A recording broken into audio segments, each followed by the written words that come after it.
Thank you for watching this online class presentation from Cedarville University. Cedarville is home to students from nearly every state and more than 40 countries. We invite you to learn more at cedarville.edu. So Job is one of those guys who does suffer a whole lot. I mean, in fact, the suffering is so bad that no one else can even come close. He's a wealthy man who loses everything. He is a father of 10 children and loses all of them and suffers physically more than it seems like it's possible to do. So that his spouse, the one who loves him most, says, your life is so miserable, you should just curse God and get it over with and die. Right? And yet, in all of that, what we found out is that this is not about those trials. It's not about the suffering. The suffering is really just sort of a background thing which brings up the more important question of why does Job serve God? So as we take a look at what's happening in this book, we find out very early that there is this supernatural background, that God and Satan are having this discussion in heaven about why Job serves God. Because God starts it out and says, hey, have you noticed Job? He's blameless and upright, fears God, and turns away from evil. And Satan says, well, yeah, he is that. He does serve you. He is all those things. But the reason why he does it is because you have a business contract with him. You don't have a personal relationship. It's a business contract. You pay him, he pays you back. Right? That's all it is. Right? And as we discuss the idea of what salvation is, of what a personal relationship is, that idea is pretty repulsive to all of us. No one wants to have to pay somebody to like you. And so it really does go to the heart of this whole idea of the relationship which we have, which we've talked about, of course, in terms of salvation all the time, but we also talked about in the Old Testament from the very first day, right? What is the purpose of Scripture? It is theological. It's telling us about who God is in order to draw the reader into a relationship with Him. Deuteronomy, such an important book. What's the key word? It is all about this idea of relationship. Not to overdo it too much, but just because some people think, well, the Old Testament, that's all those laws, right? It's all those rules. No. This is about guidelines for a better relationship, and so you certainly find it here. So the way the book flows then, after this whole discussion, is that God says, okay, let the games begin. And again, not to be flippant about that, but God says, no, this is an important question. We need to find out the answer to it. Why does Job serve God? God obviously knows. Satan doesn't know. I'm not so sure that Job knows. And certainly his friends don't know at this point. But what happens is that Satan is allowed to take everything away, and Job responds beautifully, perfectly. You cannot get any better. As we said, this is amazing grace. This is the definition of amazing grace. Naked I came in, naked I'm going to leave. Blessed be the name of the Lord. And yet, in all of that triumphal, perfect response, the author says, yeah, but you know what? In all this, Job did not sin by charging God with wrongdoing. That's great. He doesn't. He hasn't. He hasn't sinned at this point. The reason for the trials is not the sin. The reason for the trials is to isolate the more important question. Why does he serve God? And yet, it puts us on edge to make us watch. Is he going to do this? And in fact, as you know now, he does sin in the middle of the book by charging God with wrongdoing. But let me talk about those three buddies, first of all, just to remind you, Eliphaz, Bildad, and Zophar, E, B, and Z. They're coming along, and of course their first response is that God is just, and that's a good response. And as they come, they have this huge dialogue that takes over half the book. And the purpose of the dialogue is to clarify how they all feel. And so as you do that, Eliphaz will speak, and Job responds, and Bildad speaks, and Job responds, and Zophar speaks, and Job responds. And as they go back and forth, it's not so much what they say in the beginning as where they come to at the end. And when they get to the end, it's pretty clear by the length of their speeches and the confidence of their speeches that Eliphaz, Bildad, and Zophar are getting less and less confident, or at least not persuading Job, and Job is at least persuading himself, if not them. And he kind of wins the dialogue. But again, as we said, just because he wins the dialogue doesn't mean that he's right. And in fact, he's not. Right? So what Eliphaz, Bildad, and Zophar come along and say, gently at first, more harshly later, is that Job, you're really getting what you deserve. Right? You must have sinned. You're experiencing poverty in every sense of the term, and therefore you simply must have sinned.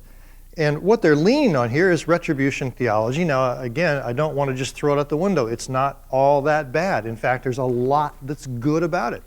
It's taught in Scripture in a lot of places, right? But where it's taught to us mainly is there in Deuteronomy, where it has to do with the constitution of the whole nation. God deals with the nation as a whole. And it is legitimate there, but what is illegitimate is to try to take this and apply it to every individual case, because exceptions occur, right? And this, of course, is one of them. You cannot look at a person's outward condition and determine what's going on in their heart. Just because bad things happen doesn't mean there's some sin hiding in there. And so they look at Job and say, buddy, you have sinned. Now, of course, they don't have the privilege of knowing what we know. And what we know is that Job is blameless and upright and fears God and turns away from evil. Right? So when Job says, no, I didn't sin, they're saying, yeah, right. But he's correct about that. So Job looks at this whole thing, and as he moves through his dialogues, he at first is wishing, man, I just wish God would come down and we could settle this thing. It would just save us so much time and trouble if God would just show up and tell us the answer. What is going on here? Those guys think they're right. I know they're not right. I feel like I'm right because I haven't sinned. Don't understand what's going on. I wish you would come. Now, the more he thinks about that, the more he wishes that, the more firm he gets. And he says, man, you know what I really wish is, I wish God would come down here and sit on the witness stand. And I could cross-examine him. Or I'd sit on the witness stand. He could cross-examine me. And the more he thinks about it, the more he gets to this point where he actually says in chapter 19, you know what? Let me just forget about the witness stand. Let me just say that God has wronged me. I'm just going to pronounce judgment right now. God has wronged me.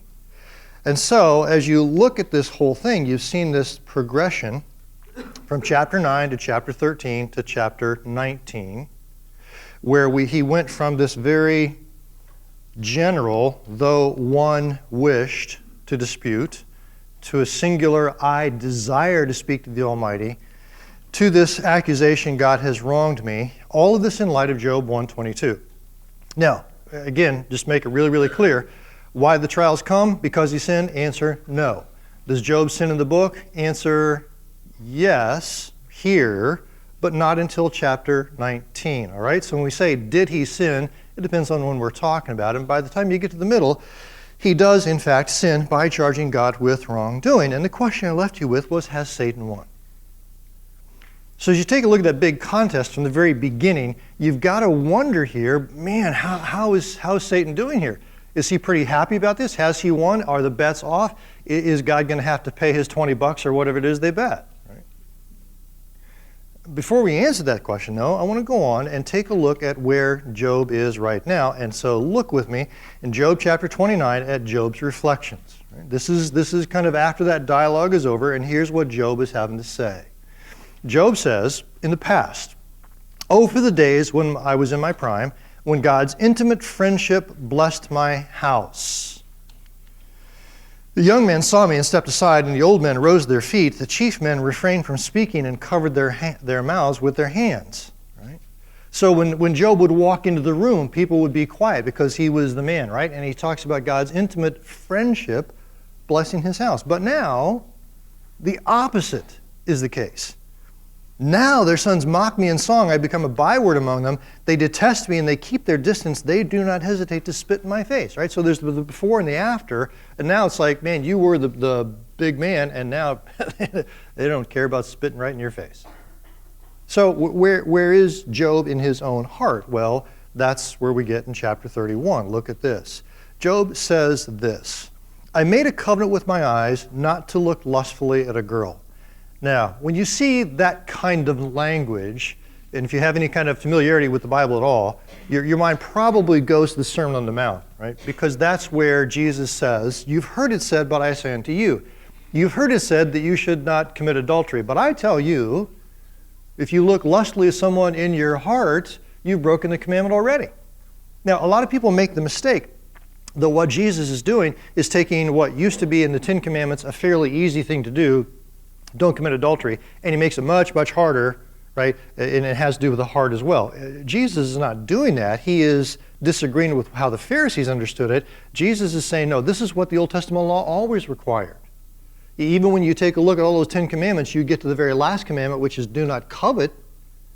And one of the things it says is do not covet your neighbor's donkey or his house or his wife, right? So this whole idea of a much higher level of righteousness is embedded in the Old Testament, and one of the few places we actually do see it is here with Job, right? So all I want to say about Job is that he gets it, right? He makes this covenant not even to look lustfully. He knows that God is concerned about his heart, and he does this. And he goes on to say this, if I walked in falsehood or my foot has hurried after deceit, and I don't want to do it now, but those first 12 verses are a really profound lesson, profound theology about sexual sin that he goes through. And he says, look, if you start this, then you go down this path of deceit and covering things up, and it has the legitimacy of someone who has struggled and overcome and lives life well, right? And so he starts out here, I have made this covenant with my eyes. And then he says in verse 13, he was just. If I've denied justice to my men servants and maidservants when they had a grievance against me, we kind of think about Boaz, right? About how Boaz treated people well. If I've denied the desires of the poor or let the eyes of the widow grow weary. If I put my trust in gold or said to pure gold, you are my security. So what we're seeing here in chapter 31 is Job is saying, look, in all of these areas to the detail, I'm serving God. Right? I have not turned away from him. He was hospitable, verse 32. No stranger had to spend the night in the street, for my door was always open to the traveler. Really important Middle Eastern value. And then, this might sound kind of silly, but he says, I handled the land well. If my land cries out against me and all its furrows are wet with tears, right? What he's saying is, I gave the land its Sabbath rest. And when you go back to Genesis 1 and 2, right, and you talk about the creation mandate that God gives to Adam, one of the things is, rule the earth well. Be a good steward of it. So in all of these areas, what I'm trying to say to you is, when we answer the question, has Satan won, what does the answer have to be? I think the answer has to be, no, not yet, right? Job is still serving God. Because when Satan says, he will curse you to your face, what does that imply? What is Satan saying way back in chapter 1 about this contest between God and Satan? Between God and Job. What's he saying when he says, he will curse you to your face? What does cursing to your face involve? Yeah, turning away, right? So is Job angry with God? Yeah, probably. Has he cursed God and turned away from God and started serving himself? Answer, no, right? So Job is still serving God. Is Satan pleased with his progress? Probably, right? Because at least he's got Job angry with God at this point. But here's the problem. We're still at an impasse. And the question is, how does the book move forward from here? Because with all this dialogue, we've had a lot of dialogue so far. Job is here, Eliphaz, Bildad, and Zophar are here, and boom, they just keep banging heads, and they're not going to get any farther. They say, you've sinned, and Job says, no, I didn't. Not talking about charging God the wrongdoing. But no, I haven't. Yes, you did. No, you did. And they're not going anywhere, right? So what are we going to do? Well, we kind of have somebody from the outside to break things up, and that's exactly what we get here with this guy named Elihu. Now, he is friend number 4. I put him down here like that so you won't confuse him with Eliphaz, right? The first 3 guys, Eliphaz, Bildad, and Zophar, came by themselves. Elihu comes along here, and he hasn't spoken in the book up to this point. And part of it is because he's a younger guy. So he looks and he says, look, all you old guys were talking, and so out of respect, I just kept my mouth shut, wanted to hear what the wiser, older men had to say. But now that you're all talked out, I think it's time for me to speak up. And so there are a couple things I want to say. The first thing I want to say, there are 2 things I want to say. The first thing I want to say is this. I can't say that Job has sinned. Right? Now, again, we're not talking about chapter 19. We're talking about what caused everything. So way back in chapter 1, he's saying, I can't say that Job has sinned like Eliphaz, Bildad, and Zophar are saying. You with me here? So he's agreeing with Job at this point. And so actually he's right, of course. And my guess is that Job is really pleased to finally have somebody on his side, right? And I'm guessing that Job probably looks at Eliphaz, Bildad, and Zophar and says, hey, Hey, you guys, listen to him. This young guy is smarter than all three of you put together. Right? He's right. I did not sin. Thank you very much, right? Now, Elihu isn't saying absolutely didn't, but he says, I can't tell. That's not on the table. It doesn't look. I can't say that for sure, right? And so it kind of knocks Eliphaz, Bildad, and Zophar back a little bit on their heels, like, okay, maybe we're not totally right here. But then he comes along, he says this, and I have one other thing I want to say, and the second thing I want to say is this, number two, and he's right about that. Number two, I can say that God is not wrong. Now, about that, he is absolutely correct as well, right? And so Eliphaz, Bildad, and Zophar, that was their big beef as well.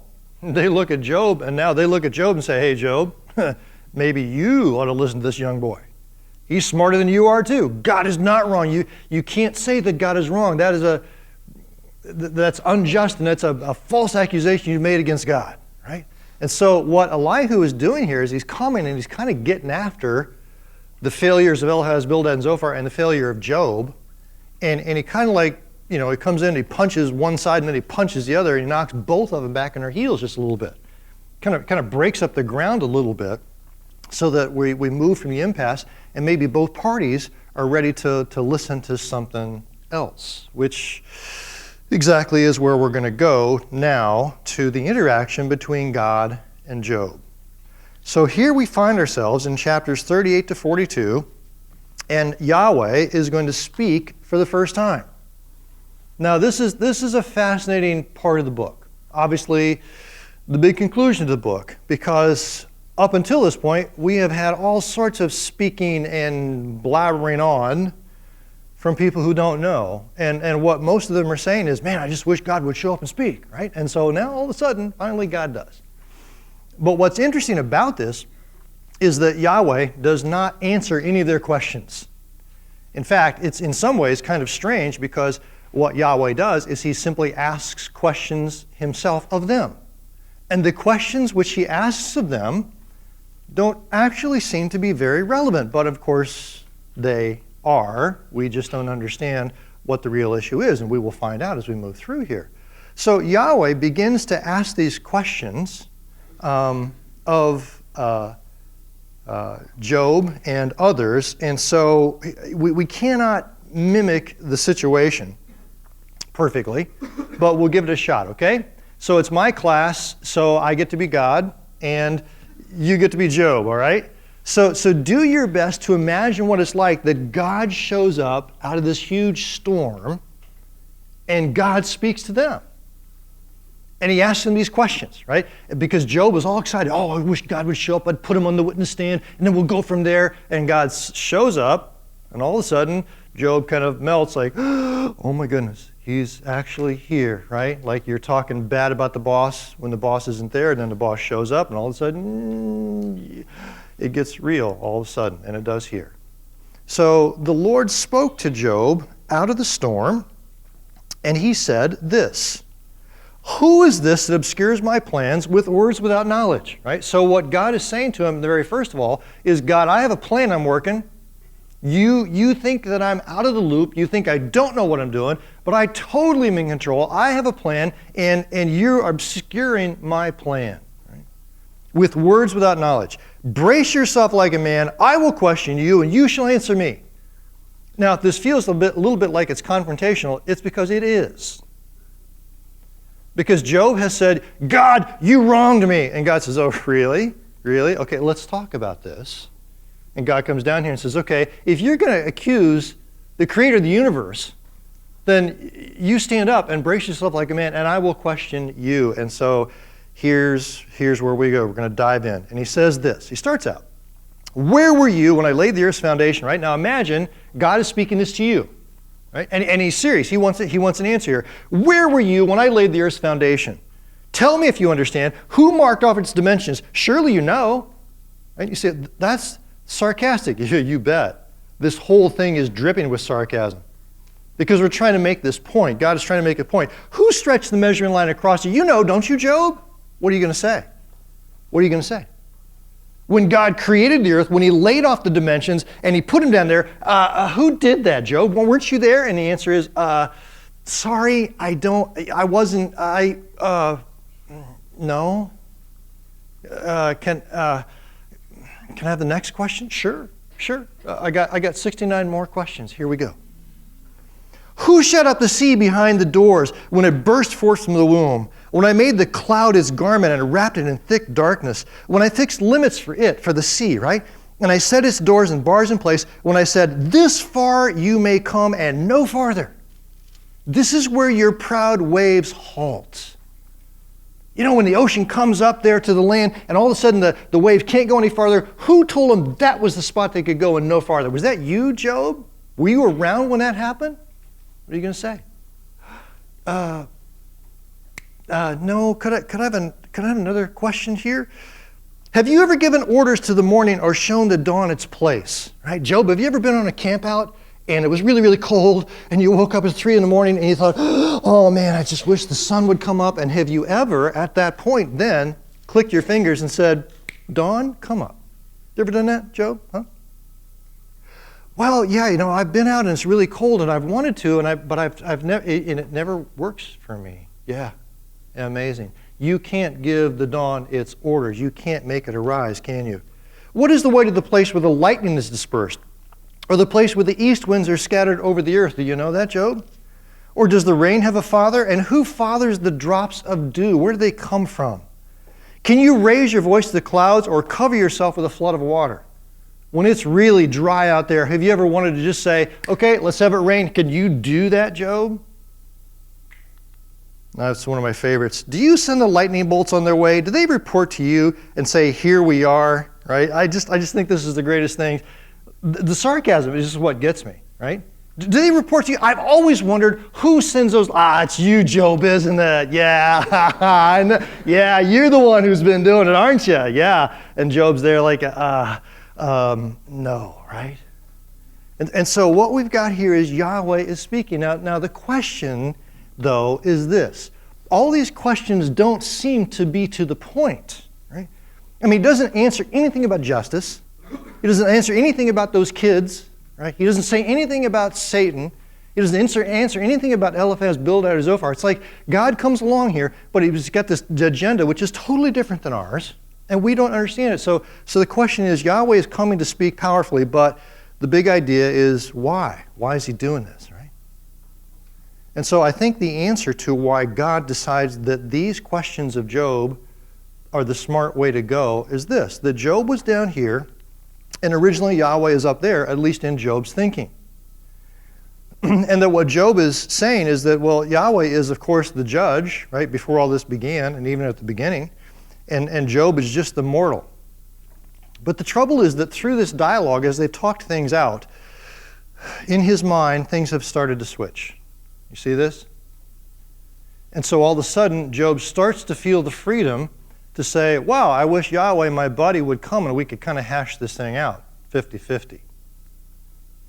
And then the further he goes in this thinking, he starts to spiral out of control, and he starts to say, you know what, this is I've been righteous, and I've been given poverty, and it's not right, and the truth is God's made this bookkeeping error, and the truth is that God has wronged me. And when Job says that in chapter 19, he's put himself in place of the judge and made Yahweh the mortal. And herein is the problem, that Job's view of himself has become so inflated, and his view of God has become so deflated that he's got everything, the most important thing, out of place.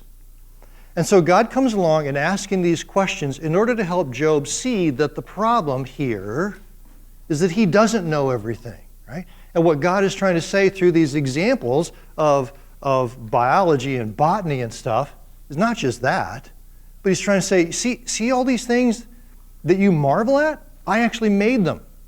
You couldn't even begin to make these things. You weren't around when they were made, and you couldn't even run this universe for one day. If I tried to explain to you how I made this and what my plan is like, it would be like trying to explain relativity to a slug.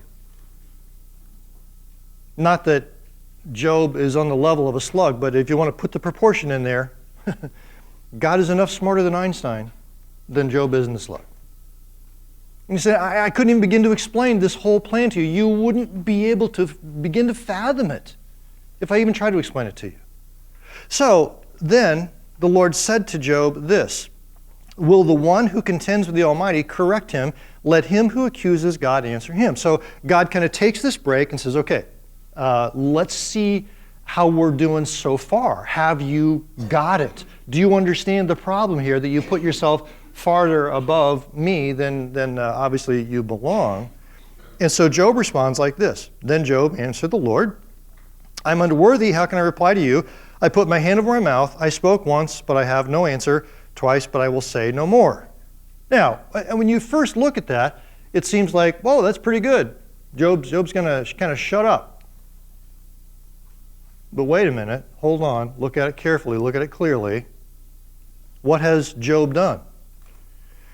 Job has said in chapter 19, God, you are wrong, you have made a huge error, and what's he saying now? I won't speak anymore. But you see what he doesn't say here? He never says, I was wrong for saying that. He never takes it back. He just says, okay, I guess I won't say anything else. God says, I don't think that's sufficient. And so notice what happens. Verse 6. Then the Lord spoke to Job out of the storm. Hey, haven't we seen that before? Yep, we sure did. That's how things started out in chapter 38. And then we see this verse again. Brace yourself like a man. I will question you, and you shall answer me. Very same words. Why? Because we're starting all over again. What we've got here is round number 2. Why? Because Job didn't get it. So God says, okay, back in the ring, bud. Here we go again. Let's do it again. Let's see if you can figure it out from this time, okay? So now we get right to it, and God says, would you discredit my justice? Would you condemn me to justify yourself? What's he talking about? Chapter 19. You are wrong. Oh, would you discredit my justice? Do you think that I'm not just here in order to justify yourself?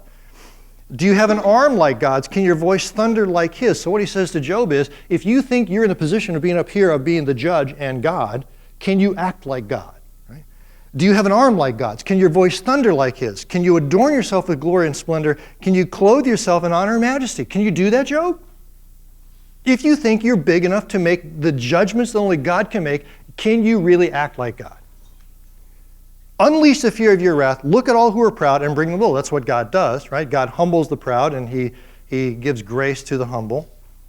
And so then he gets to this, which is fascinating, I think, because with God himself, he could obviously overwhelm him in lots of ways, but in this chapter, chapter 41, what he's going to do is he's going to take a look at 2 animals. One is a behemoth. Look at behemoth, which I made along with you, and which feeds on grass like an ox. And then he has this one called Leviathan, which is a marine animal, right? Behemoth is this land animal, Leviathan is a marine animal. And notice carefully here, the first question everybody wants to know is, well, what kind of animals are they? And of course, the trouble is that the translators have punted. They have not translated it with an animal name because they don't know what it is. So they just give you the Hebrew name Behemoth and Leviathan and say, oh, you guys figure it out. Right? So the trouble is that no one knows exactly what these animals are, but they're big ones. And so now a lot of us want to know exactly what kind of animal that is. And I would say, forget that. Just let's go back to this and the original purpose. The original purpose, I think, is this. As he talks about these animals, and if you've ever been around big animals, he's doing it because big animals have a way of making you feel really small. Now, if you've never experienced this, I'll just tell you one story from me, okay? When I was 12 years old, I was in the Boy Scouts, and our Boy Scout masters decided for some reason that for our monthly camp out, we should camp out at a farm. So we did, and our tents were way out in the middle of the field. The trouble is that in order to get out to the tents, we had to walk through about 50 head of cattle. And we were a bunch of city slicker boys. We had never seen these cows before. We didn't know what they were. We thought, oh, this will be fun. As we start to walk out to our campsite, all these cows start to walk up to us, right? And it's like, and they're coming. It's like they're trotting over, and we kind of huddle together. There's 6 or 7 of us in this bunch. And we're kind of back up against this fence. It has barbed wire in the fence, right? And all the cows come and they get around us in this semicircle and they're just walking closer. And we are just scared spitless. We're just like, oh my goodness, we're gonna die. These things are gonna eat us. And so, you know, in order not to die at the hand of the cow, we decided to scurry over the fence. I cut myself up on some of the barbed wire and tore some of our clothes, but we got on the other side of the fence, and we thought, oh, man, we just escaped one of the most fierce animals God's ever made. I don't know if you ever felt that way, but just a simple cow can make you feel really, really small, right? And what God's doing here with this behemoth and with this Leviathan is, again, he's just trying to let Job help him realize his place in the universe. And so look at the words he uses here to describe Leviathan, and look at the sarcasm which God gives. Can you pull in a Leviathan with a fishhook? And again, I don't know what he was, just some huge animal in the sea. Or tie down its tongue with a rope? Can you put a cord through its nose or pierce its jaw with a hook? Will it keep begging you for mercy? Will it speak to you with gentle words? If you lay a hand on it, then you will remember the struggle. And if you never do it again, any hope of subduing it is false. The mere sight of it is overpowering. No one is fierce enough to rouse it. Who then is able to stand against me? If you can't take on the animal, what makes you think you can take on me? Who has a claim against me that I must pay? Everything under heaven belongs to me, including this huge animal that intimidates you. To me, it's just a rubber ducky. So notice where we finish here then, and that is in chapter 42. And again, if you compare this with the first ending, sort of, the end of round 1, God had to prompt Job and say to him, what do you have to say for yourself? This time, God doesn't have to prompt him. This time, Job just speaks up. This time, Job raises his hand and says, I have something I want to say. Right? So take a look at this. Is it different? Well, let's look. I know that you can do all things. No purpose of yours can be thwarted.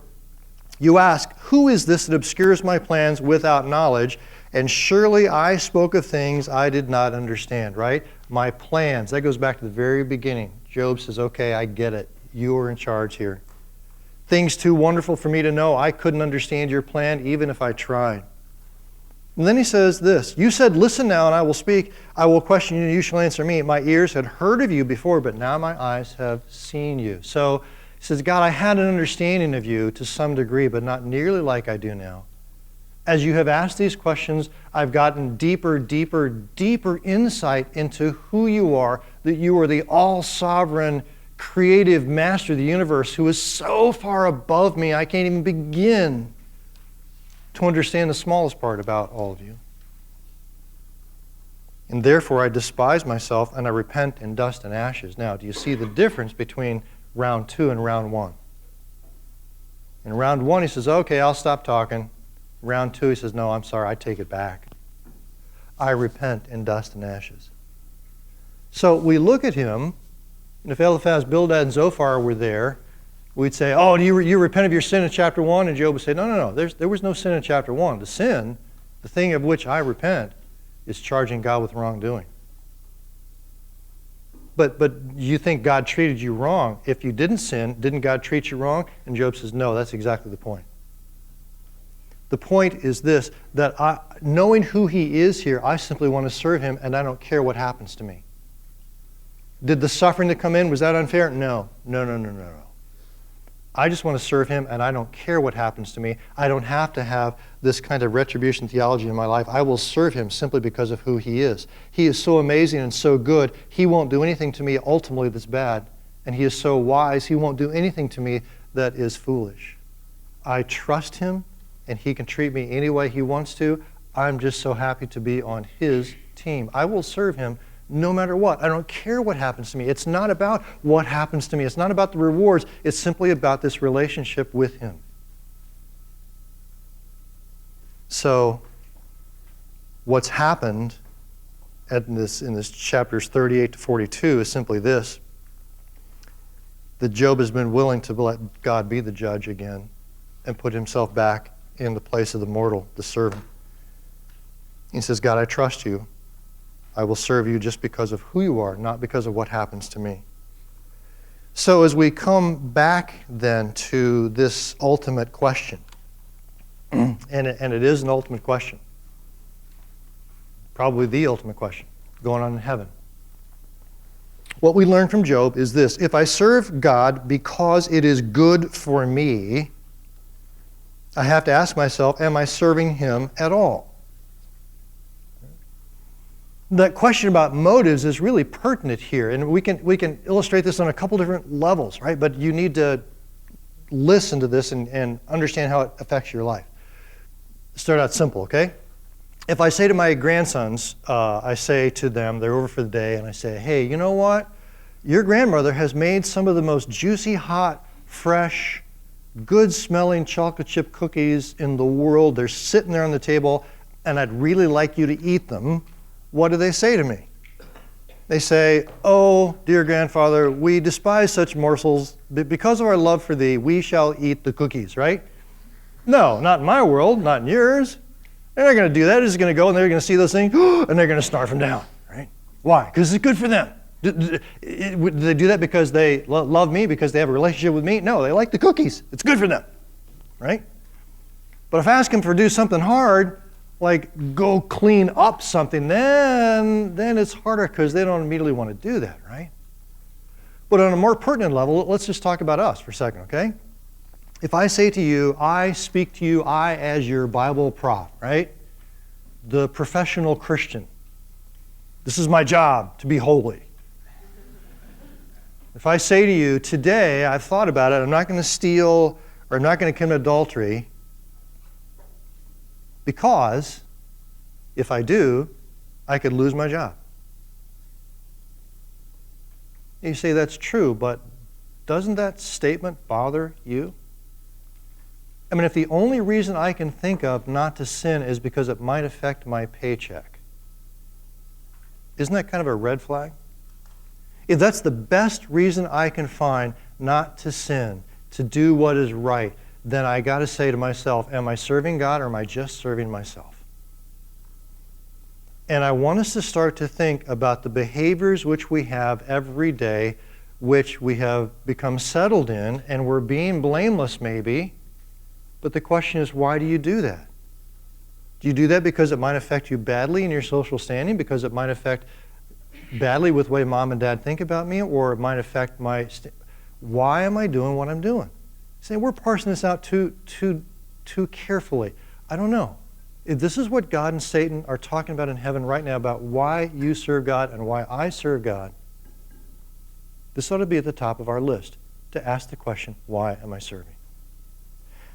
One of my really, really wise guy, Dallas Willard, has said it like this. Listen to these words. They're pretty complex, but listen to them. He says, the effect of both action and non-action for human approval is to push the presence of God aside as irrelevant and to subject ourselves to the human kingdom. You get what he's saying here? If I decide to do something good or to avoid something evil, right, and I do that just because of what other people think, I'm pushing God's kingdom out of the way. He says it again right here this way. In both avoiding evil and doing good, our respect should be for God alone. Right? Now, all of us would probably agree with that and say, well, yes, we want to do things for God. And yet, watch this. We may think it's okay to avoid evil for fear of being seen, for in any case, we do avoid the evil, but that only shows we have no respect for God and would disobey him but for the opinions of others. Do you see the wisdom of this statement? If I look at my life and I have chosen to avoid something evil, and yet the only reason I do it is because I don't want to be embarrassed if someone else finds out about my sin, who am I serving? I'm serving my own reputation. I'm worried about myself. What Willard says is absolutely true here, and let me just say it like this. If you want to really kind of get to the bottom of your own motives for why you're serving God, then take this test. And don't take the test unless you want to know, but here's what the test is, right? The test is this. If you can imagine that thing, that temptation, which gives you trouble, which you tend to fall into, or which is especially tempting to you, right? Think about that temptation and then put these parameters on it and say, if I could do X and no one would ever find out about it, would I do it? Be honest with yourself. And whatever your answer is a pretty good indicator of who I'm serving. Job has come to the point here where he says, look, I don't care about anything else, about the paycheck. what people think of me. The only thing I care about is my relationship with him. And what Willard is saying here is, if there's anything else involved here, are my motives just for him or are they about me? So here's the question now that God asks you, right? Imagine this tomorrow morning, you wake up. I just want you to answer these two questions. Number one is this: will you be blameless and upright? Now, hopefully, that one's an easy one to answer. The answer is about what you do. Will you be blameless and will you be upright? But if you've been paying attention here, if you're starting to listen to the message of Job, you realize that's not really the important question. That's 1%. The 99% of the question really is this, number two: why? Why will I serve? Why will I be blameless? Why will I be upright? Because of how it affects me? Because of what people think of me? Or because, having seen who the God of the universe really is, trusting him to be God, just being excited about being on his team, I will serve him, and I don't care what else happens. Is there suffering? Is there difficulty? Is there sacrifice? Once you know who God is, those questions become so irrelevant. They begin to say, I don't care about what happens. If God blesses me, great. If he takes it all away, great. If he wants me to do this or to do this or to do this, as long as I can serve him, the ultimate God of the universe, who loves me and cares for me and has a plan for my life, I completely put it in his care, and I don't care what else happens to me. If you can get to that point, you've understood the message of Job, right? And you'll be the kind of person who has this relationship with God, which just won't quit. And that's the message of Job.